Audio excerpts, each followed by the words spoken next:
सालों बाद घर की सफाई चल रही थी। घर की सफाई में एक पुराना फटा हुआ सा वॉलेट निकलता है।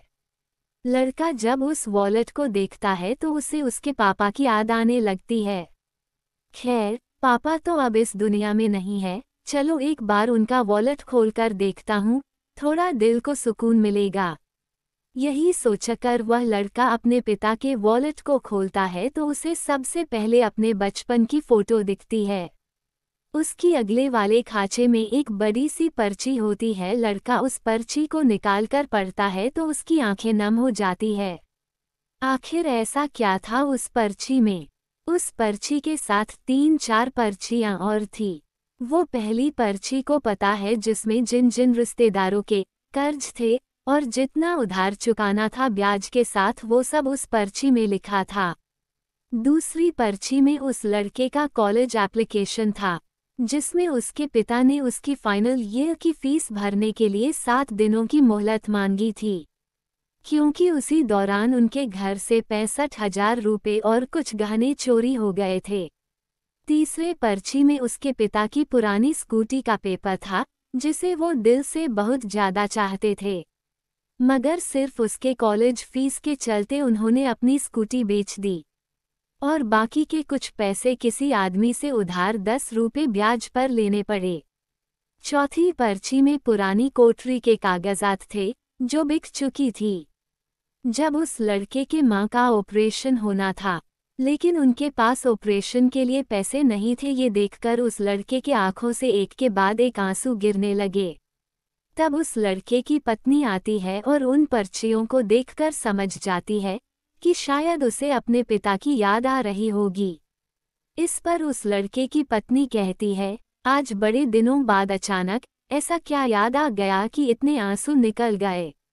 तभी वो लड़का भारी दिल के साथ कहता है कि कभी मुझे दिखा ही नहीं कि मेरे पिता किस दर्द से गुजर रहे थे। कॉलेज के फाइनल ईयर में जो हमारे घर चोरी हुई थी वो किसी चोर ने नहीं, बल्कि मैंने ही किया था, सिर्फ बाइक खरीदने के लिए।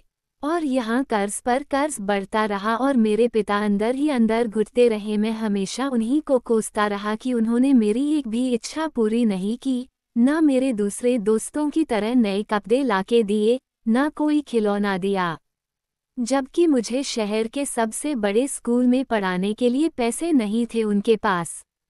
माँ के इलाज के समय पैसे थे मेरे पास, जबकि मैं उन्हें नशे में उड़ता रहा, दोस्तों पर खर्च करता रहा, और जब पापा पैसों के लिए मेरे पास फ़ोन करते तो मैं उन्हीं पर भड़क जाता। तब अंत में जाकर उन्होंने अपनी पुश्तैनी कोठी बेच दी।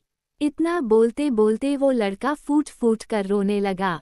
तभी उस लड़के का बेटा पापा पापा बोलते हुए उसके पास आया और कहने लगा कि पापा आप क्यों रो रहे हैं? वो एक 8 साल का बच्चा था, उसे क्या ही समझ होगी इन सब की। उसकी नज़र उन पर्चों पर पड़ती है, वो 5वां पर्चा जिसे वो लड़का शायद से पढ़ना भूल गया था। उसका बेटा उस पर्चे को देखता है और पढ़ना स्टार्ट कर देता है। उस पर्चे में लिखा था कि अरे जानकी, तुम चिंता क्यों कर रही हो? वो हमारा बेटा है ना, वो सारे कर्ज चुका देगा। ये दुनिया कहीं काम नहीं आती, आखिर में अपनी औलाद ही अपना सहारा बनती है। आज तुम उसके लिए कमा लेने दो, कल वो हमें तकलीफ होने नहीं देगा। तुम देखना, हमारा बेटा थोड़ा जिद्दी तो है, लेकिन रिश्तों की पूरी कद्र है उसे। मैं चाहता हूँ वो अच्छे से अच्छे माहौल में पढ़े लिखे और आगे बढ़े। जब तक मैं जिंदा हूँ उस पर चिंता की एक भी आंच नहीं आने दे सकता। फिक्र मत करो, तुम्हारे भाई ने जो पैसे दिए हैं वो जल्द ही लौटा दूंगा, लेकिन अभी इसके हॉस्टल की फीस भर देता हूँ। पिछला महीना खाली जाने की वजह से तुम्हारे भाई से पैसे लेने पड़े।